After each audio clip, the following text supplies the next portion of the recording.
Good morning people, કેમ છો બધા? મજામાં ને? હોમ લર્નિંગ કાર્યક્રમ અંતર્ગત આજે ઇંગ્લિશ કોમ્પ્રિહેન્શન સેક્શનમાં 5+5 10 માર્કનું તમારી વચ્ચે ક્લિયર કરવા માટે આવ્યો છું. એ બે ટૉપિક એવા છે કે ધોરણ 11 હોય કે 12, જનરલ સ્ટ્રીમ હોય કે સાયન્સ સ્ટ્રીમ, દરેકને ફરજિયાત આ પૂછાય જ છે.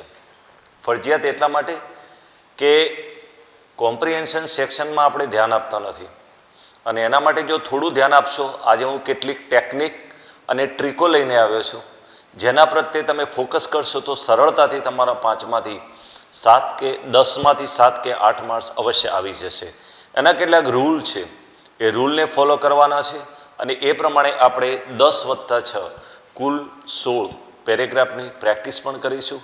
કદાચ સમયના અભાવે બધા પેરેગ્રાફ ન થઈ શકે તો હું તમને PDF ફાઇલ સ્વરૂપે પણ આ મટીરિયલ બધું મોકલી દઈશ.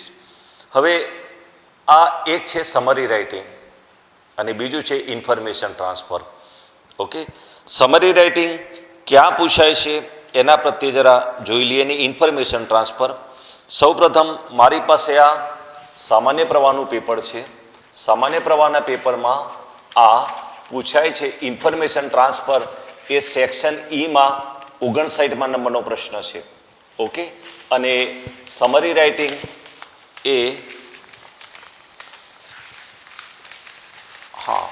સમરી રાઇટિંગ એ આ બહુ મોસ્ટ IMP છે. આજે હું સોલ્વ કરવાનો છું. 38મા નંબરનો પ્રશ્ન સેક્શન સીમાં છે.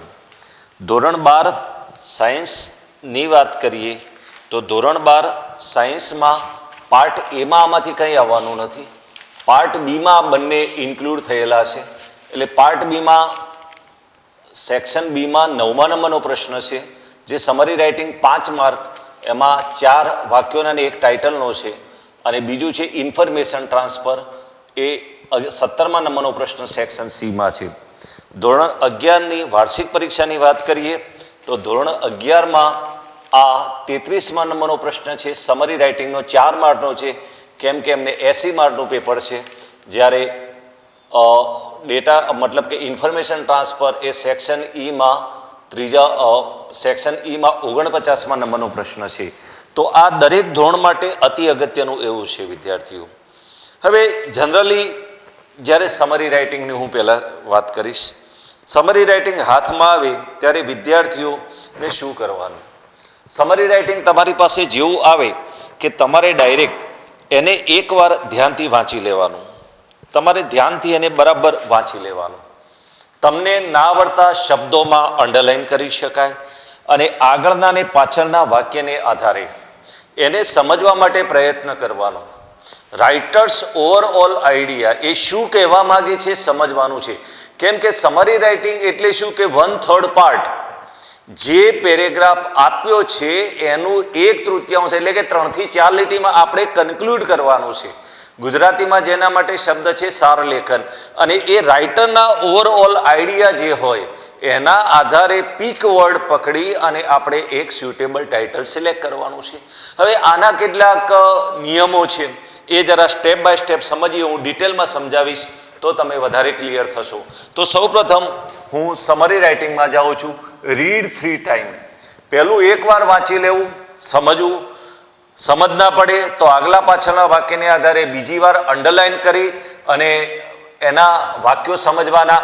અને ત્રીજી વાર લેખક શું કહેવા માગે છે, લેખકનો ઓવરઓલ આઈડિયા કયો છે એ ધ્યાનથી વાંચી અને મુખ્ય એક શબ્દ વારંવાર જે આવતો હોય એને હેડવર્ડ તરીકે કે કીવર્ડ તરીકે કે ટાઇટલ તરીકે આપણે પસંદ કરવાનું.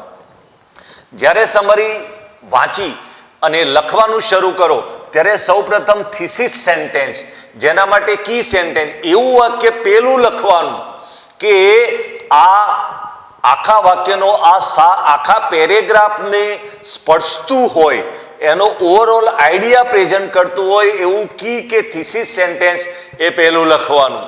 પછી પેરેગ્રાફ વાંચી અને એવું ટાઇટલ પસંદ કરો, ધારો કે બ્યુટીને લગતું હોય, કોઈ નેરેશનને લગતું હોય કે એમાં લેખક જે કહે એ ભાવ આવી જતો હોય એવું એપ્રોપ્રિએટ ટાઇટલ. અહીંયા હું તમને સમરીમાં 2 ટાઇટલો આપીશ.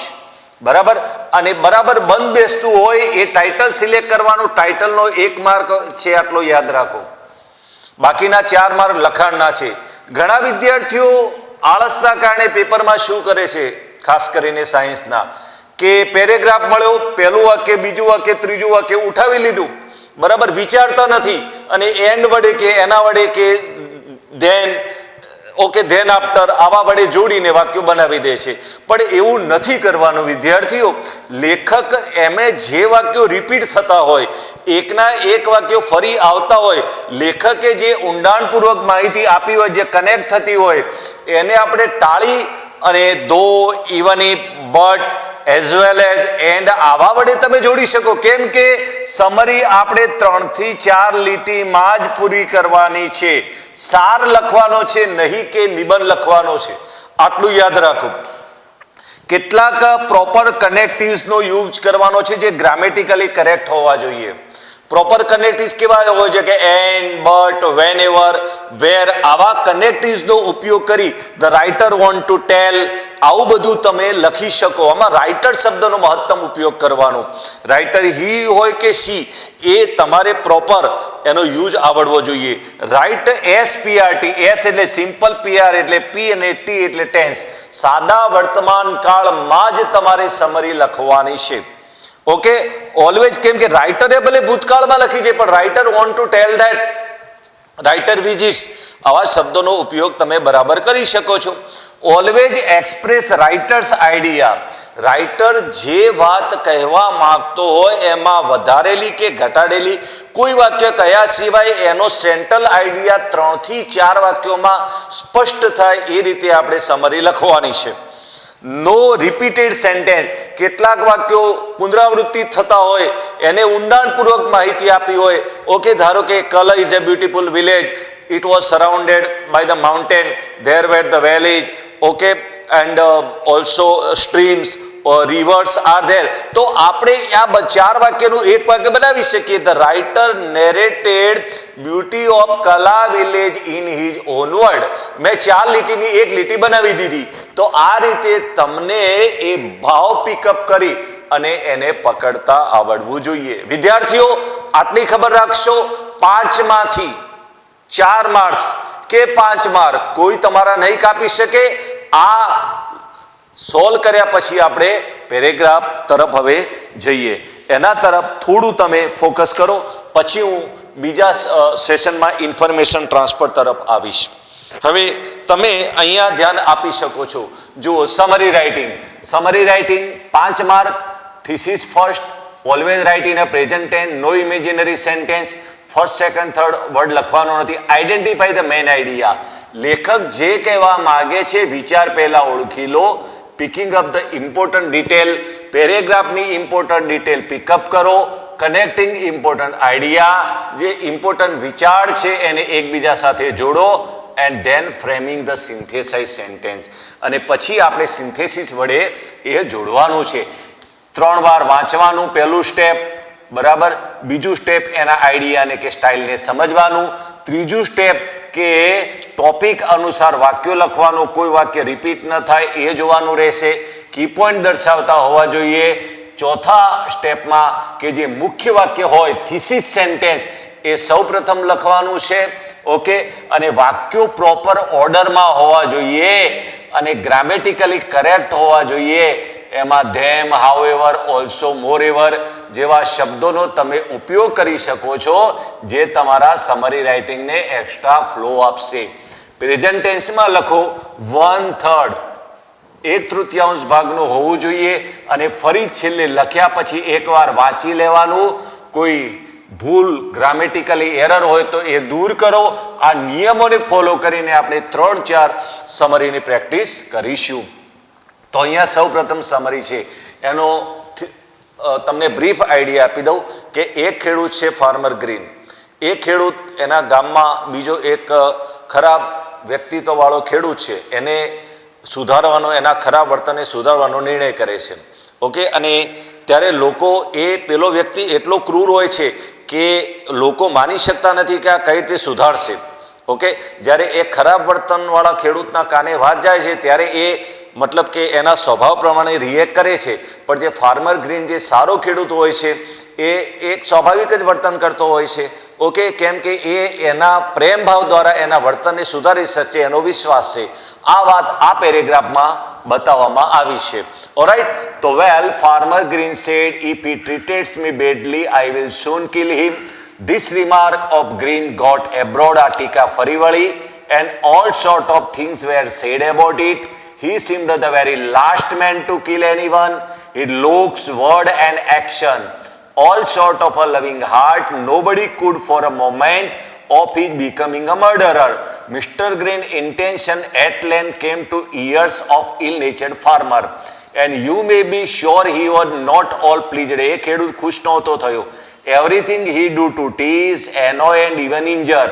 Mr. Green was done, but somehow other men to kill his ugly tempered farmer looked it's a good part. આ મહત્વનો શબ્દ છે. Spoke as calmly and looked as ever. એ તો જેવું વર્તન હતું એવો જ રહ્યો હતો. તો આમાં આ પેરેગ્રાફ ઉપરથી તમને એટલો તો આઈડિયા આવે છે કે બે ખેડૂતની વાતો છે. બરાબર, ઓકે.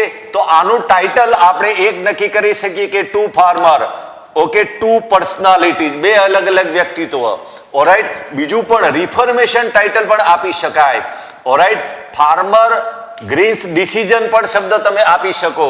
તો આ ચાર ટાઇટલમાંથી તમે ગમે તે એક આપી શકો. હવે આને આપણે ધ્યાન નથી આપતા, તો આપણે સમરીમાં બનાવીએ કે farmer green determined that he would reform the bad behavior of ill-natured farmer. એ ખરાબ વ્યક્તિનું વર્તન સુધારી દેશે. People did not believe.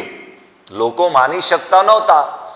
When ill-natured farmer heard, he gave a strong reaction. ત્રીજું વાક્ય, જ્યારે ખરાબ સ્વભાવવાળા ખેડૂતે સાંભળ્યું ત્યારે એને આવો રિએક્ટ આપ્યો.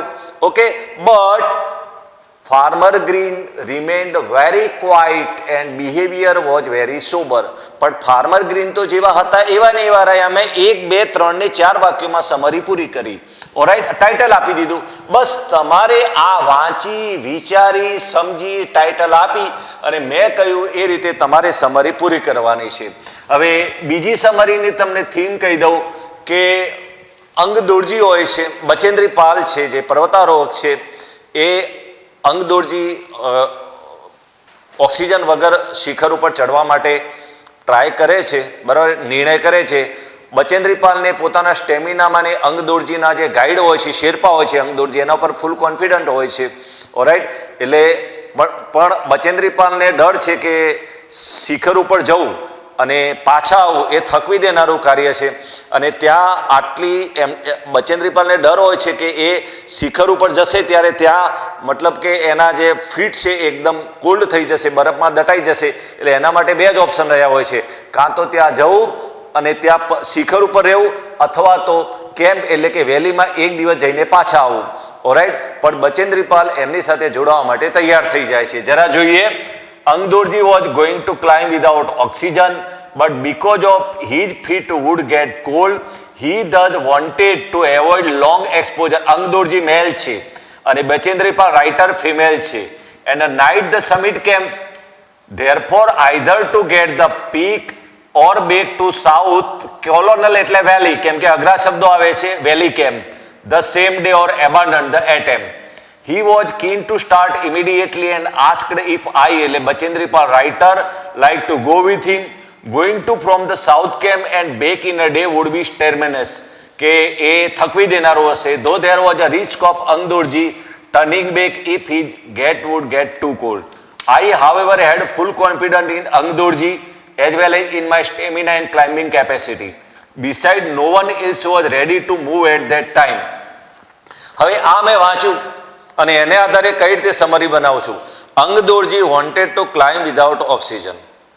Okay, but Bachendri Pal had a fear that it was a very tiresome attempt and his feet would get cold.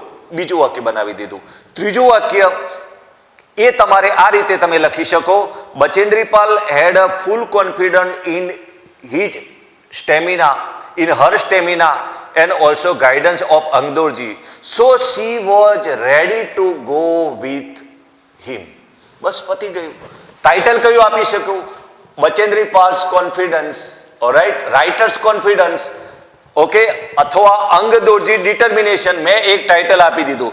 બાકીના પેરેગ્રાફ જે છે એ હું તમને પીડીએફ સ્વરૂપે મોકલી દઈશ. પણ એક અહીંયા બોર્ડમાં પૂછાયેલો છે વિદ્યાર્થીઓ, બોર્ડમાં પૂછાયેલો છે એ અતિ અગત્યનો છે, એ જરા ખાસ જોઈ લો.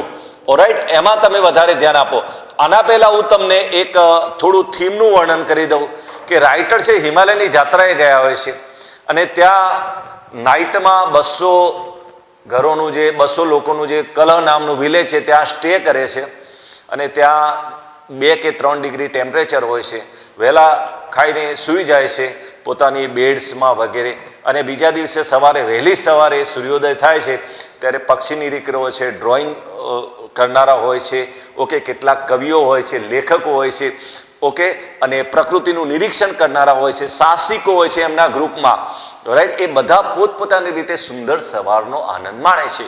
તો જરા આ અહીંયા ફોકસ કરજો. અહીંયા જરા જોઈ લઈએ. આ કલર, આ સેન્ટેન્સ છે, આ પેરેગ્રાફ છે, બોર્ડ માટેનો છે, માર્ચ 19માં પૂછાયેલો છે. માટે હું તમને રિપીટ કરાવું છું.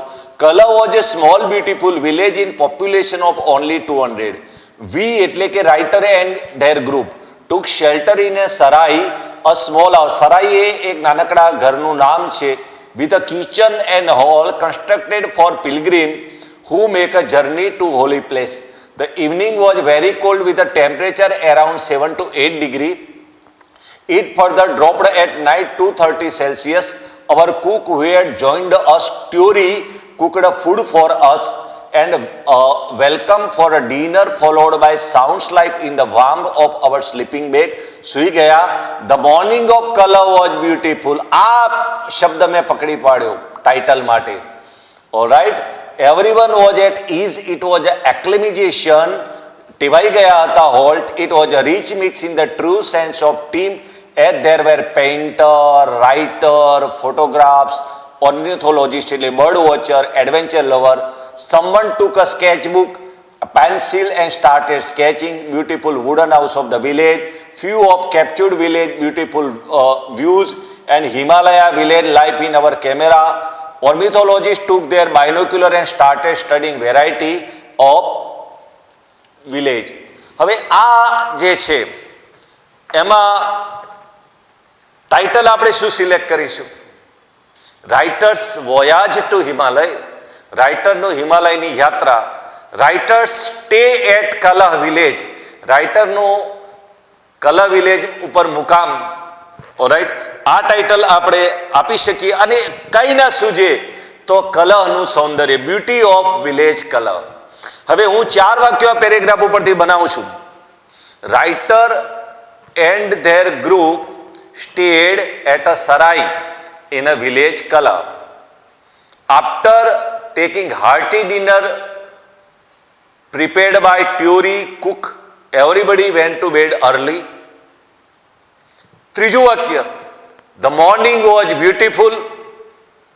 ચોથું વાક્ય, ornithologist, bird watcher, adventures lover, painter, writer, poet in writers group enjoying the morning of hilly village in their own way. 4 વાક્યો પૂરા કરી દીધા.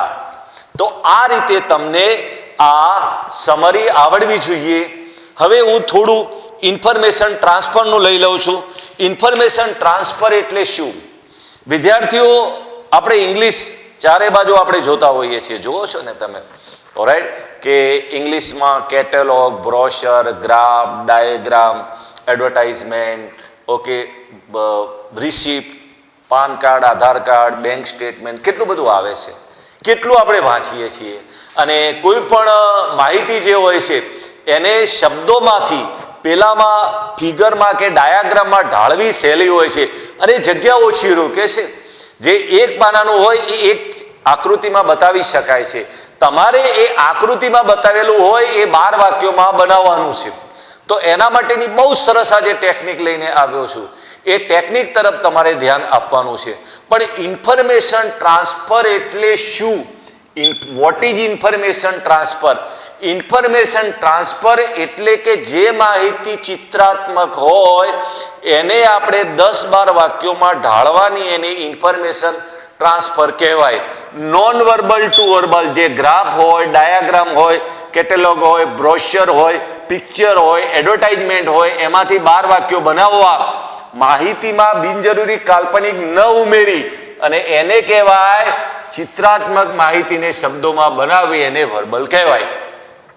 10 to 12 સેન્ટેન્સ, 10 થી 12 વાક્યો તમારે બનાવવાના રહેશે. કમ્પલસરી ક્વેશ્ચન, સમરી રાઇટિંગ ને આ બંને કમ્પલસરી ક્વેશ્ચન છે. વિદ્યાર્થીઓ આટલું તમે બરાબર ધ્યાન રાખો. ગ્રામેટિકલી કરેક્ટ સેન્ટેન્સ, તમારા જે સેન્ટેન્સ છે એ ગ્રામેટિકલી કરેક્ટ હોવા જોઈએ. ગ્રામેટિકલી એમાં કોઈ જાતની ભૂલ હોવી ના જોઈએ. 10 થી 12 વાક્યો બનાવવાના છે, 80 શબ્દો બનાવવાના છે, એટલે એક લાઈનના 6 કે 7 શબ્દો ગણીએ તો એટલા થઈ જાય. એપોસ્ટ્રોફી ટાઈપ ઓફ સેન્ટેન્સ, આમાં તમારે નો, ની, નું, ના એપોસ્ટ્રોફીનો ઉપયોગ વધારે કરવાનો રહેશે.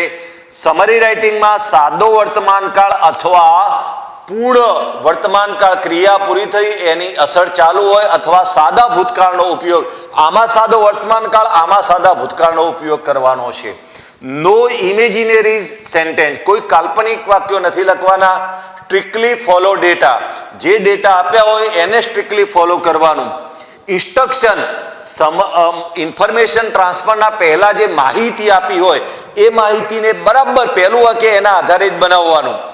ઓકે, હવે જ્યારે ઇન્ફોર્મેશન ટ્રાન્સફર તમારા હાથમાં આવે ત્યારે હું તમને હમણાં સરસ રીતે સમજાવીશ કે પહેલું ટાઇટલ વાંચી લેવાનું, પછી હાઈએસ્ટ ડેટા કયા છે, લોએસ્ટ કયા છે, સેકન્ડ હાઈએસ્ટ કયા છે, સેકન્ડ લોએસ્ટ કયા છે, એવરેજ ડેટા, આના આધારે 5 વાક્યો બનાવી શકાય.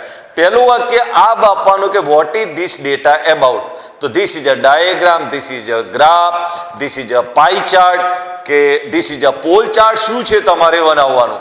Vote is this data about, which medium is used, કયા મીડિયમનો ઉપયોગ થયો છે. તો this data is show the result of student, alright, by graph, by table, by tree diagram, કે કોના દ્વારા. ત્રીજું વાક્ય તમારે આ લખીને આવવાનું. હાઉ મેની વિચ ઇન્ફોર્મેશન, આમાં કેટલા વ્યક્તિઓને કે કેટલા પાત્રોને સમાવવામાં આવ્યા છે એ તમારે લખવાનું. ચોથું હાઈએસ્ટ, લોએસ્ટ, અને છેલ્લે કન્ક્લુઝન. બધું પૂરું થાય ત્યારે this result, this data suggest show, આ ડેટા આ સૂચવે છે. છેલ્લું વાક્ય આ. તો આને તમે ફોલો કરશો તો પણ તમારા ઘણા ખરા વાક્યો બનાવી શકાશે. વિદ્યાર્થીઓ, કમ્પલસરી ક્વેશ્ચન છે, એના તરફ આપણે હવે અહીંયા જરા જોઈએ. આને કહેવાય ઇન્ફોર્મેશન ટ્રાન્સફર. ઇન્સ્ટ્રક્શન, અન્ડરસ્ટેન્ડ, જે સૂચના આપી હોય બરાબર સમજવાની. How many students participate, learner to make grammatically correct sentence. No imagination, કોઈ કલ્પના કરવાની નથી. Strictly follow correct information. Highest, lowest, second highest વગેરે લખવાનું. પાસ્ટ કે પ્રેઝન્ટમાં જ તમારે લખવાનું રહેશે. Non verbal to verbal. 10 to 12 sentence, 10 થી 12 વાક્યો તમારે બનાવવાના રહેશે. ઓકે, હવે આને આ 5 છે, ઓરાઈટ. તો આ 5ને આપણે જોઈએ તો અહીંયા જો પહેલું એક છે કે study the following table and write about 8 word. આ જેવું તમારે હાથમાં આવે કે પહેલું જો મેં H લખ્યું છે, આને ફોકસ કરજો, H લખ્યું છે, L લખ્યું છે, H લો, એટલે આ 1 2 3 4 5 6 વાક્યો બનાવી શકાય. પહેલો પ્રશ્ન, what is this data about? તો this is the data about score of batsman in IPL. પહેલું વાક્ય કયા માધ્યમ દ્વારા આપવામાં આવી છે? This information is provided by a table. Table દ્વારા આપવામાં આવી છે. કેટલી રો ને કેટલી કોલમ છે? 4 rows and 5 columns. Okay, in the second row, information about Sachin is given. Sachin made 7 centuries and 583 runs and 4 times selected man of the match. Kalis made highest half century and Dravid make lowest half century in IPL. Sachin made highest runs and Dravid made lowest run in IPL. Kalis became 5 times highest man of the match and Dravid became lowest time man of the match. Performance of Dravid is average. Okay, so there are 1 2 3 4 batsmen in this table are included. Their names are Sachin, Kailash, Uthappa, Dravid. મને લાગે છે કે 12 વાક્યો બની જાય. Above result, we can say that Sachin is a good batsman in making run, but he did not become highest half centuries and highest man of the match. Okay, performance of Dravid is average. મેં બધા જ પ્રકારના વાક્યો બનાવી દીધા. હવે આ બીજું લઈએ છીએ, આના પ્રત્યે થોડું ધ્યાન આપો. બીજું પિક્ચર છે, એ ગ્રાફ છે. ઓલરાઈટ, એને શું કહેવાય કે ટેબલ ગ્રાફ કહેવાય. ઓકે, બાર ગ્રાફ જેને કહેવાય, સ્તંભાલેખ. ઓલરાઈટ, એમાં અભણ કેટલા છે, 10મું પાસ કરેલા કેટલા છે, સ્નાતક કેટલા છે, અને કેટલા ઘરડા સ્ત્રીઓ સાક્ષર બની છે એનું છે. જુઓ, યુ કેમ, પહેલું સૂચના વાંચી લેવાની. You came across following graph showing the education attainment of the small village over last 20 years. છેલ્લા 20 વર્ષોમાં ગામમાં કેટલા ગ્રેજ્યુએટ છે, કેટલા 10મું પાસ છે, કેટલા અભણ છે, અને કેટલા વૃદ્ધ લોકો સાક્ષર બન્યા, વૃદ્ધ સ્ત્રીઓ સાક્ષર બની, એનો ગ્રાફ બતાવે છે. તો આ 20 વર્ષનું છે. તો ઇન 1995, પહેલું વાક્ય તમારે આ લખવાનું, in 1995, alright, in 1995 this ratio shows a constant increase of strength of educated people. સતત વધારો થયો છે. તો તમે આ વાક્ય લખી શકો કે સતત વૃદ્ધિ થઈ છે in getting education of illiterate, matriculate, graduate and adult illiterate. Okay, તો તમે આ લખી શકો કે lowest number is recorded in 1995 and highest number is recorded in 2015. So if we look at illiterate people in 1995 300, in 2000 400, in 2005 450, in 2010 550 and 2015 650. So તમે okay, if we look at female adult literate, so female got education only 14. All right, in 1995 60 increased in 2015 they got 150, in 2010 they got 200 and 2015 they got 200. તો તમે આ રીતે okay એક છેલ્લું વાક્ય conclusion આ રીતે લખી શકો કે ratio of gating education was increased in this village during 20 years. બીજો એક આ ગ્રાફ લઉં છું જેને કહેવાય બાર ગ્રાફ કહેવાય છે. ઓકે, આને સોરી પોલ ગ્રાફ કહેવાય છે. તો this is a picture given of a pole graph, કેમ કે થાંભલા જેવો છે માટે આ ટાઈપનો છે માટે bar graph. Pole graph diagram is given. Alright, in this what is this data about? So this data is a career selected by 15 school students of Gujarat. Alright, so in this data, alright, 5% selected career as a teacher, 25% highest selected as a doctor, 20% selected as an engineer, 10% became a businessman, and lowest number 2% selected career as a journalist, and 50% selected as a call center, and 3% selected career as a IAS, and 20% selected as a marketing sales. So highest number was selected by the doctor and lowest number was selected as a journalist. So the student and the average number of student, okay, average number of student become a businessman. All right, એક last 3 જોઈ લઈએ છીએ. Last okay, this is an picture of a tree diagram. We use oil everywhere. તો this is divided even what kind of oil we use. We use 3 kind of oil: groundnut oil, vegetable oil and mineral oil. In the first row, types of oil is given. In second row, its source is given. And third row, it's a consumption, where we consume is given.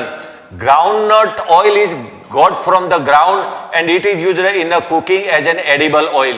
Okay, there are different kind of, તમે એક બે લખી શકો કે sunflower oil, mustard oil, groundnut oil, etc. Then is the vegetable oil we get from the flowers. It is used in the toiletries like and cosmetic soaps, medicine and scent. And mineral oil is directly get from mineral which is got from the crust of the earth, it is used in driving machine, industry uses the petrol, diesel, gasoline, gas, etc. તો વિદ્યાર્થીઓ, મેં તમને information transfer અને summary writing 5+5 10 mark એના નિયમો અને કેવી રીતે તમારે એ પરીક્ષામાં લખીને આવવાનું છે, કઈ રીતે તૈયારી કરવાની છે, તો 5+5 10 માર્ક મેળવવાના તમારા હાથમાં છે. વધુમાં વધુ પ્રેક્ટિસ કરજો. અને આમાં કંઈ લખવાનું નથી હોતું, આમાં ઓરલી પ્રેક્ટિસ કરી અને વધુમાં વધુ જ્યાં ચારે બાજુ જુઓ ત્યાં ઇંગ્લિશ વાંચો, સમજો અને એને સમરાઇઝ કરવા માટે પ્રયત્ન કરો, વાક્યો બનાવવા માટે ટ્રાય કરો. Then future is the yours. આ માત્ર 12મા કે 11માં પૂરતું નથી, આગળ પણ આ આવવાનું જ છે. આ કંઈ એક ધોરણ પૂરતો ટોપિક નથી. આશા રાખું છું કે તમે આને વધુમાં વધુ પ્રેક્ટિસ કરી અને સારું પરિણામ મેળવશો. Best of luck. થેન્ક્સ.